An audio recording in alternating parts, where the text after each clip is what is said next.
কি রে, তুই কোথায় গেছিলি? বাইগান দোকানে গেছিলাম জামা কিনতে। আরে জামা কিনলে ভালো কথা, তাই বলে তোর মন খারাপ কেন? জামার দামটা না খুব বেশিই নিয়ে নিয়েছে। হ্যাঁ, জামার দামটা বেশি নিয়েছে? চল চল, আমি দেখছি কে বেশি নিয়েছে তোর জামার দামটা।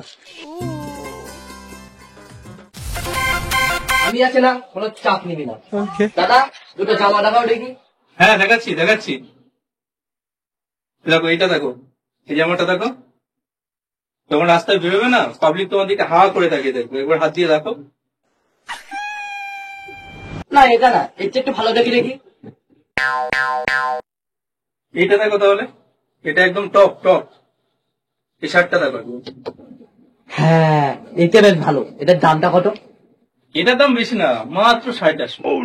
আরে দাদা, নিয়ার মতো দামটা বলো, একটু কম সম করে। না তোমাকে আর কি বলবো, 50 টাকা কম দেবো, প্যাক করে দিলাম। হ্যাঁ 50 টাকা কম না, আমি একটাই দাম বলবো 200 টাকায়, দেবে কি? না, ওই দামে আমার কেনা নেই, হবে না। বাইগান হ্যাঁ, মা কালী বলো তোমার কেনে নেই, মা কালী বলো তোমার কেনে নেই। एक तारा किस्मत दा